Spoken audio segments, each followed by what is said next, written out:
سب دیکھنے اور سننے والوں کی خدمت میں محبت برا السلام۔ عبدالقیوم صاحب ہمارے ساتھ ہوں گے، یاسمین راشد جیل میں، اور بے شمار خواتین جیل میں۔ بچیوں کو بھی اٹھایا گیا، لوگوں کے گھروں کی چادر اور چار دیواری کا خیال نہیں رکھا گیا۔ رینجرز، پولیس، ان کے لیے یہ معمولی کیس تھا۔ اور پھر ایسی خواتین کی بھی ویڈیو آپ نے دیکھی ہوگی جن کا تعلق بھی فوج سے تھا، مگر انہوں نے کوئی ایسے بیانات دیے اور ان کے گھر بھی جا کر بدتمیزی کی، ان کے گھروں کی چیزیں توڑ دی گئی اور وہاں پہ کھلبلی مچائی گئی۔ آج اسلام کی باتیں کرنے والا chief of army staff social media پہ، میرا خیال ہے کہ جس طرح کی اس کی کلاس لی جا رہی ہے بہت کم لوگوں کی۔ عمران خان نے ٹھیک کہا تھا کہ یہ پڑھے لکھے بھی نہیں اور یہ سیکھتے بھی نہیں۔ افسوس کی بات یہ ہے کہ چند علماء سے بھی یہ فتویٰ جاری کرایا گیا کہ چیف آف آرمی اسٹاف نے بڑی اچھی بات کی ہے، الیکشن چوری، جھوٹ، فریب، دو نمبر طریقے کے ساتھ سسٹم کو چلایا جا رہا ہے۔ عبدالقیوم صاحب سے پوچھا گیا، سر پاکستان میں عورتیں صرف آصف زرداری کی بیٹیاں ہیں یا پھر مریم نواز ہیں، اور بھی عورتیں رہتی پاکستان میں؟ نہیں وہ تو نہیں نا، وہ تو غلام ہے نا۔ ہم لوگ ہماری عورتیں بھی ان کی غلام ہیں۔ جو اسی آرمی کے چیف کے حکم یا باجوے کے حکم کے بعد جو ہماری بچیوں، ماؤں، بہنوں کے ساتھ ظلم ہوئے، وہ پورے پاکستان نے دیکھا، پوری دنیا نے دیکھا۔ اس وقت تو کسی کو خیال نہیں آیا کہ یہ عورتیں ہماری ہیں، تمہاری بیوی کے ساتھ اگر ہوتا ہے تو وہ اس کے ساتھ زیادتی ہے۔ اگر کرپٹ ترین لوگ جو ہیں ان کی بیویوں یا بچیوں کے ساتھ کچھ ہوتا ہے تو وہ تو اسلام میں ناجائز ہے، لیکن اگر عام پبلک جو ہے ان کی بیٹیوں، بہنوں اور بیویوں سے ہوتا ہے تو وہ تو قانوناً ان کے ساتھ جو یعنی اسلام، وہ وہاں پہ اسلام لاگو نہیں ہوتا۔ تو یہ کرپٹ لوگ ہیں مبارک صاحب۔ اصل بات یہ ہے کہ یہ کرپٹ لوگ ہیں جو ہمارے اوپر حاوی ہو گئے ہیں، اور اس کو کوئی پکڑ نہیں رہا۔ اب کے چونکہ ججز حرام خور ہیں اور لانتی ہیں، اور ان کی شکلیں دیکھو، 3 ٹن کا ان کا وزن ہے، بیٹھے ہوئے ہیں بددیانتی سے، ان کو گاڑیاں، بنگلے، کوٹھیاں، کاریں، پولیس، ٹیلی فون مفت، کھانا پینا، نوکر چاکر سب مفت ہے، وہاں پہ سب مفت چل رہا ہے۔ پاکستان زندہ باد۔ تو وہ دنیا میں نہیں ہے، امریکہ جیسے ملک میں نہیں ہے، یورپ میں نہیں ہے، کسی جگہ بھی ان کو کوئی سہولت نہیں ہوتی۔ یہاں پہ آپ کو بھی پتا ہے، مجھے پتا ہے، یہاں پہ سب جج اپنی گاڑیوں پہ آتے ہیں، بلکہ جتنے M N A M P A مبارک صاحب، یہ بہت ضروری چیز ہے، جتنے M N A M P A یہاں پہ جو پارلیمنٹیرین ہیں سب اپنی گاڑیوں پہ آتے ہیں، کوئی ڈرائیور نہیں ہوتا، کوئی پولیس نہیں ہوتی، کوئی ان کو لفٹ نہیں دیتا۔ تو یہ پاکستان نے ان لوگوں کو خراب کیا ہوا ہے۔ چیف آف آرمی اسٹاف دنیا میں کوئی جانتا ہی نہیں وہ کون ہے، اور وہاں پہ یہ جو بڑی بڑی آگے لائنیں پولیس کی، ملٹری پولیس کی، اور جا رہے ہیں، سائرن بج رہے ہیں، شور شاد، سب فراڈ، یہ صرف ہمارے ملک میں ہو رہا ہے، دنیا میں نہیں ہوتا۔ تو اگر ہماری بیوی بچوں کے ساتھ جو عمران کی جلوسوں میں یا ان کے جب بندے پکڑے گئے تو کس طرح لوگوں کو رات سوئے ہوئے بچیوں کو، عورتوں کو، بوڑھی کو اٹھایا گیا اور ننگا کیا گیا، ان کے فوٹو بنائے گئے اور ان کو بلیک میل کیا گیا، ان کی عزتیں لوٹی گئی تھانے میں اور آگے پیچھے۔ وہ مسلمان نہیں تھی بھائی، وہاں تو اسلام لاگو ہی نہیں ہوتا۔ اسلام تو وہ ہے کہ جو ایک کرپٹ ترین شخص کی بیٹی، جو چیف منسٹر، نالائق ترین عورت کو چیف منسٹر بنا دیا گیا، نالائق ترین آدمی وزیر اعظم ہے، اور کرپٹ اسی طرح دنیا کا کرپٹ ترین شخص جو مرنے والا ہے، وہ مرنے والا ہے اصل میں۔ اللہ تعالیٰ اس کو ذلیل تر کر کے مارے گا، مبارک صاحب یہ یاد رکھیں، کیونکہ جو اس طرح کے لوگ ہوتے ہیں ان کی موت، اس کے باپ کی موت فرانس میں آپ کو یاد ہوگی، اس کی روح نہیں نکل رہی تھی، پھر وہ انجیکشن لگا کے اس کو مارا گیا تھا۔ یہ بھی اسی طرح مرے گا، مشرف اسی طرح مرا ہے، یہ سب لوگ ایسے ہی مریں گے، کیونکہ یہ پاکستان اور عوام کے ساتھ ظلم کر کے یہ بیٹھے ہوئے ہیں۔ اور یہ جو چیف آف آرمی اسٹاف بنا ہے، یہ کس طریقے سے بنا ہے، یہ کون تھا، کس طرح فراڈ کر کے ملک کے سازش کر کے یہ بنا ہے، تو اس طرح کے بنات اس کے منہ سے شرمناک ہے، میرے خیال میں شرمناک ہے۔ اگر آپ کی قوم زندہ ہو تو اس کو پکڑے، اگر آپ کی فوج زندہ ہو تو اس کو پکڑے۔ سر یہ بتائیے کہ 40,000 ووٹ مریم کو جعلی ڈلوائے گئے اور غلط طریقے سے جتوایا گیا، اسلام اس کے متعلق بھی کہتا ہے کہ کسی الیکشن ہو یا کسی جگہ ایسے معاملات ہو تو عدل و انصاف سے کام لینا چاہیے، یا اس کے متعلق اسلام میں کوئی ذکر نہیں ہے؟ کوئی عدل و انصاف ہے ہی نہیں ہے مبارک صاحب. آج تک کس کو انصاف ملا ہے پاکستان کے اندر؟ یہ جو عدالتیں آپ کی بنی ہیں یہ سب ان کے پاؤں کی جوتے ہیں. یہ خود پک اپ کرتے ہیں. آپ حیران ہوں گے اپوزیشن یعنی جو الیکشن کمشنر ہوتا ہے اس کو دونوں پارٹیاں یعنی دونوں فراڈی، ادھر بھی فراڈ ادھر بھی فراڈ، ایک بندے کو الیکشن کمشنر بناتے ہیں، اسی طرح یہ فراڈ کر کے صدر بنتے ہیں، اسی طرح یہ فراڈ کر کے وزیر اعظم بنتے ہیں، اسی طرح یہ فراڈ کر کے چیف منسٹر بنتے ہیں. تو یہ تو اسلام میں ہوتا تو آپ دیکھیں حضرت عمر جو تھے ان کی ایک واقعہ تھا کہ انہوں نے اپنے بیٹے کا بھی وہ جو کپڑا تھا وہ لے کے تو اپنا وہ جو یہ چوغا یہ بناتے ہیں وہ بنا کے تو ایک آدمی کھڑا ہو گیا تھا. اس نے کہا ہمارا تو یہ اتنا لمبا کپڑا نہیں تھا، تمہارا کیسے ہو گیا بھائی؟ تم بے شک ہمارے خلیفہ ہو. تو اس نے جواب دیا تھا، اس نے کھڑے ہو کے جواب دیا تھا کہ یہ میرے بیٹے کا کپڑا اور میرا ملا کے میں نے یہ کپڑا پہنا ہے. تو یہ انصاف ہوتا ہے.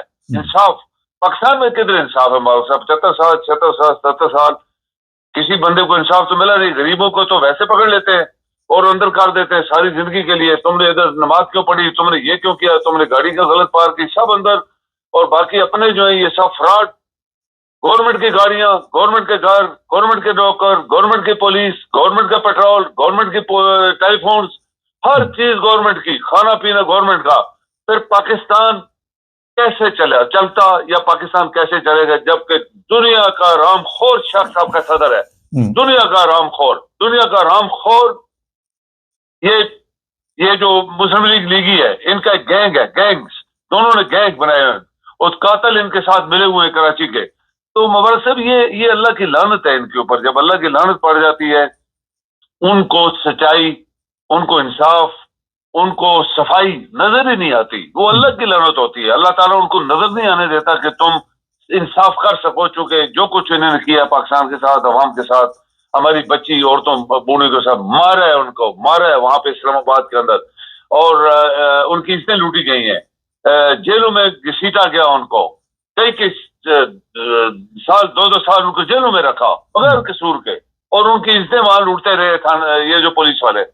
تو یہ مبارک سے یہ بدبختی ہے، ہماری قوم کی بدبختی ہے. کاش کہ ہم لوگ دنیا کو دیکھ کے سبق سیکھتے. اب دیکھیں ٹرمپ ہے اتنا امیر ترین آدمی، خاندانی آدمی، اور اس کی چال ڈال دیکھیں عام انسانوں والی، اور کس طرح انصاف کے فیصلے کر رہا ہے. وہ کہتا ہے یہ چیز نہیں ہونے دوں گا، یہ نہیں ہونے دوں گا. یہ انصاف ہے مبارک صاحب، اس کو جسٹس کہتے ہیں. وہ کسی کی نہیں مان رہا، اپنی بات کر رہا ہے اپنے ملک کی، اپنے ملک کے لیے، اپنے ملک کے فائدے کے لیے. سر یہ بتائیے کہ گولی چلائی گئی اسلام آباد میں اور پھر لاشیں غائب کی گئی، ظلم کیا گیا وہاں پہ، تو وہاں پہ کوئی اسلامی قوانین چلتے تھے؟ کوئی قرآن مجید میں لکھا ہوا ہے یہ سارا قرآن جو ہے وہ عمران خان کے خلاف ہی اترا ہوا ہے؟ ہاں بالکل، یہ صحیح بات ہے آپ کی. یہ قرآن صرف ایک پارٹی کے خلاف ہے، ایک بندے کے خلاف ہے، اس کو سپورٹ کرنے والوں کے خلاف ہے، پاکستان کی بات کرنے والوں کے خلاف ہے.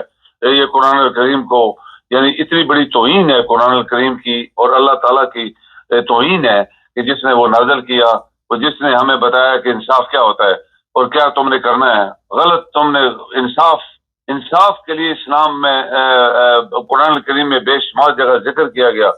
تو یہ چیزیں جو ہیں آپ دیکھیں کہ حضرت سلمان علیہ السلام کی وہ ایک چھوٹا سا واقعہ تھا کہ وہ حضرت داؤد کے پاس 2 بندے اندر آگے سکے بھائی دیواریں عبور کر کے، تو وہ گھبرا گئے، نبی تھے گھبرا گئے، یہ کون آ گئے؟ تو انہوں نے بولا دیکھو دیکھو گھبرانا نہیں ہے، میرے ساتھ ظلم ہو رہا ہے، میرے پاس ایک بھیڑ ہے اس کے پاس 99 ہے، یہ مجھ سے بھی کھینچ رہا ہے. تو انہوں نے بولا یہ بہت بڑا ظلم ہے، بہت بڑا انصاف ہے، انصاف کے خلاف تم بات کر رہے ہو. تمہارے پاس 99 ایک تمہارے بھائی پاس ایک، اس سے بھی کھینچ رہے ہو. وہ بات ہے ابھی، یعنی ابھی عمران سے ہر وہ چیز کھینچی جا رہی ہے جو وہ ملک کے لیے کر رہا ہے. اس نے کوئی پیسہ نہیں کھایا، اس نے کوئی چوری نہیں کی، اس نے کوئی منی لانڈرنگ نہیں کی، اس نے کوئی پلاٹس نہیں بنائے، اس نے کوئی بار جائیداد نہیں بنائی، اور اس کو پکڑ کے اندر رکھا ہوا ہے. اس نے ساری سیٹیں جیتی ہوئی اس کی لے کے یہ حرام خور کھا رہے ہیں. اور آپ کا ملک نہیں بول رہا. بس اصل بات ہے مبارک صاحب کہ آپ کی قوم جب مردہ ہو گئی ہے، مر گئی ہے ہر لحاظ سے، یعنی ان کا ضمیر، ان کا سب کچھ، آنکھیں کان سب بند ہو گئے، تو یہ سب کچھ ہو رہا ہے. ورنہ آپ کسی بھی ترقی یافتہ ممالک میں جو مسلمان نہیں ہیں جو مسلمان نہیں ہیں وہی ترقی یافتہ ہے. تو آپ وہاں دیکھیں کہ 1% بھی کسی کے ساتھ ناانصافی کر کے کوئی دکھائے. عدالتیں کس طرح فیصلے کرتی ہیں, کس طرح پولیس ان کو پکڑتی ہے, کس طرح پولیس انصاف دیتی ہے اور انسانوں کی طرح ان کو ٹریٹ کرتی ہے. یہ تو ملک بنانے والے بنا کے چلے گئے. شاید قائد اعظم آج زندہ ہوتا اگر, جس کی وہاں مزار کے اوپر فراڈ کر کے لوگوں کو دکھانے کے لیے گارڈ آف آنر دیتے ہیں جبکہ وہ مردہ ہے, وہ نیچے پڑا ہوا ہے, تو اس کو دکھانے کے لیے جو زندہ ہوتا تو وہ افسوس کرتا کہ میں اور میرے بندے جنہوں نے اپنی ساری کمائی محنت ہر چیز اس پاکستان کو بنانے کے لیے گئی, آج کیا ہو رہا ہے پاکستان کے اندر. سر یہ بتائیے, ایک ویڈیو آپ نے بھی سنی ہوگی طاہر القادری صاحب کی, انہوں نے کہا تھا کلمہ پڑھ کے کہ یہ جو پاک فوج ہے اسے یہ پنجاب پولیس بنا دیں گے. آج آپ دیکھ لیں مریم کے آگے پیچھے یہ اپنی فوج لگی ہوئی ہے, اور مریم کی کوئی تھوڑی سی بھی توہین کرتا ہے تو وہ اٹھا کے لے جاتے ہیں, اس پہ تشدد کرتے ہیں. یہ تو مسلمانوں کا کریکٹر ہے نا, یعنی مسلمان اتنے گر گئے ہیں اور فوج چونکہ یہ بندہ جو ہے اس کے باپ نے اس کو بنایا ہے چیف آف آرمی سٹاف, بہت سارے جنرلز لیفٹیننٹ جنرلز کو کراس کیا گیا. مبارک صاحب کیا وہ گھاس کاٹ رہے تھے, کیا وہ ساری زندگی جھاڑو مارتے رہے ہیں؟ جو لیفٹیننٹ جنرل جب ایک بندہ سفارش کرا کے اور نہ قابل ہونے کے باوجود, نہ حق رکھنے کے باوجود اور اس کو بنایا جاتا ہے, تو پھر جو باقی جنرل تھے گھر چلے گئے, وہ جھاڑو مار رہے تھے, گھاس کاٹتے رہے, یہ ان کے ساتھ ناانصافی ہوئی ہے نا. وہاں قرآن کدھر گیا, پھر وہاں اسلام کدھر گیا؟ ایک بندے کا حق چھین کے آپ ایک بندے کو بناتے ہو, اسی لیے بنایا تھا نا تاکہ ان کی چپلوسیاں کرتے رہے, اور یہ بندہ چپلوس باز ہے, یہ اس قابل ہی نہیں تھا, یہ چپلوسیاں کر کے یہاں تک پہنچ گیا. اور اسی طرح باجوہ جو تھا وہ اس قابل نہیں تھا, باجوہ تو نالائق ترین جنرل تھا. یہ جتنے جنرل آپ کے 4 سٹار جنرل بنائے گئے مبارک صاحب, یہ نالائق ترین جنرل تھے. آپ ایوب سے لے کے آپ اس کے بعد یحییٰ کو دیکھیں, اس کے بعد ٹکا خان کو دیکھیں, اس کے بعد ضیاء الحق کو دیکھیں, اس کے بعد جتنے جنرل آئے سب نالائق ترین انکمپٹنٹ لوگ تھے. اور ان کو پھر سفارشوں نے جو بیٹھے یہاں پاکستان میں آرام خور, انہوں نے ان کو بنوایا تھا, انہوں نے پاکستان کا بیڑا غرق کیا. آج ایک عورت کی پوجا ہو رہی ہے, پاکستان ڈوب رہا ہے, اور یہ کون لوگ تھے؟ ان کو کسی نے پکڑا نہیں. 1000 دفعہ ان کو انہوں نے کھرمڑ پہ کھائے واپس آئے, کھرمڑ پہ کھائے واپس آئے, ان کو چھوڑ دیا گیا. یہ ناانصافی ہے. تو اس کو پھر اللہ ہی پکڑتا ہے. مبارک صاحب ہم یہ بات اینڈ کے اوپر بولیں گے کہ اللہ بڑی طاقت والا ہے, وہ چھوڑتا تو نہیں. فرعون نے بڑے بڑے ظلم کیے, اور لوگوں نے بڑے بڑے ظلم کیے, پھر آخر ان کو پکڑا گیا اور ان کو نیست و نابود کر دیا گیا. یہ لوگ بھی ابھی اسی سٹیج پہ ہیں کہ ان کو نیست و نابود اللہ تعالیٰ ہی کرے گا. پھر بہت شکریہ سر. جی مہربانی. نہ جی, میں نے وہ پروگرام کیا تھا آج جنرل فیصل نصیر کے بارے میں, اور لوگوں کے جو کامنٹس تھے اس میں کسی بندے نے بھی اس کے لیے کوئی ایسی دعائے مغفرت نہیں کی. کسی نے, ایک آدھے بندے نے یہ بھی لکھا کہ وہ زندہ ہے. اگر وہ زندہ ہے تو گورنمنٹ کو چاہیے کہ اس کو سامنے لائیں. پہلے بھی تو ظلم و ستم کے لیے وہ سامنے آتا تھا, اور جب آپ ظلم کرتے ہیں تو پھر لوگ کیا لکھتے ہیں, میں چند لوگوں کی یہ چیزیں بتا دیتا ہوں. ہر ایک نے یہی لکھا کہ اللہ تعالیٰ سے جہنم رسید کرے, اور وہ غرق ہو چکا ہے. اکثریت نے یہی لکھا کہ جو لوگ بھی اس کے ساتھی ہیں ابھی, ان کے متعلق بھی یہی الفاظ تھے کہ یہ بھی جہنمی ہے اور ان کے لیے بھی ایک عذاب آنے والا ہے. جتنے بھی طاقتور لوگ ہیں, اگر کوئی بندہ اچھا ہو تو لوگ اس کے زندہ ہو یا مر, سوال یہ نہیں کہ وہ زندہ یا مر گیا, سوال یہ ہے کہ لوگ اس کے لیے دعا گو ہوتے ہیں. اگر کسی نے قوم کی خدمت کی ہو, جب آپ لوگوں کے اوپر ظلم کرتے ہیں, لوگوں کی خواتین کے اوپر ظلم کرتے ہیں, اور لوگوں کی سپاری دیتے ہیں, عورتوں کے ساتھ ریپ کرتے ہیں, تو کیا آج آپ کے خیال میں یہ جو قوم ہے وہ دیکھ نہیں پا رہی؟ ان جرنیلوں کو استعمال کرتے ہیں سیاستدان, اور سیاستدانوں کے ہاتھوں میں یہ کھلونا بن جاتے ہیں, کیونکہ بتایا یہ جاتا ہے کہ ان کے پاس بہت زیادہ پاور ہے. مگر زرداری نے, آپ سب کے علم میں ہے کہ مشرف کی کس طرح چھٹی کروائی تھی, اور یہ ہمارے جو جرنیل ہیں ان لوگوں کے ہاتھوں میں کھلونا بنے رہتے ہیں. اسی وجہ سے کہ ہم شاید 2-3 سال اور زیادہ نوکری جو ہے وہ بڑھا لیں, اور ہمیں پروٹوکول ملتی تھے. بیانات جو ہوتے ہیں سیاسی ہوتے ہیں.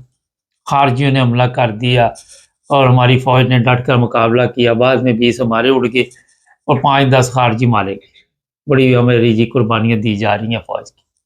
وہاں بارڈر پہ دیکھے تو جو بھی ڈیزل پیٹرول چوری ہو رہا ہے فوج کی گاڑیوں میں ہو رہا ہے، یہ حالت کیوں بنا دی گئی ملک کی؟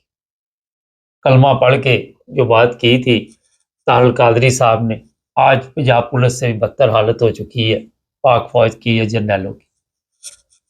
دیکھتے ہیں کیا ہوتا ہے۔ اور جو لوگ ابھی بھی کہہ رہے ہیں کہ وہ زندہ ہے فیصل نصیر، تو اسے چاہیے کہ کوئی بیان دے، پتہ چلے کہ کدھر ہے، اور اگر وہ مر گیا تو اتنا بڑا کارنامہ کیا تھا تو اسے کوئی میڈل شیڈل دیتے، کوئی سلامی دیتے، کوئی توپوں کی 21 توپوں کی سلامی دیتے، اتنے اس سے کارنامے آپ نے لیے تھے۔ ہر بندہ جو استعمال ہوتا ہے جسے آپ چمچہ کہتے ہیں، چمچے کی جو حیثیت ہوتی ہے، جب تک اس کی ضرورت ہوتی ہے اسے استعمال کیا جاتا ہے، بعد میں ظاہر ہے ضرورت نہیں ہوتی پھر اسے پھینک، کئی ایسے ہوتے ہیں جو پھینک دیے جاتے ہیں، کوئی ایسے ہوتے ہیں جو دوبارہ دھو کے استعمال کیے جاتے ہیں۔ تو یہ جو چمچہ گری ہے اس نے ملک کی جو بربادی کی ہے وہ آپ سب کے علم میں۔ چینل کو سبسکرائب کر لیں، جڑے رہیں ہمارے ساتھ تاکہ اور بھی پروگرام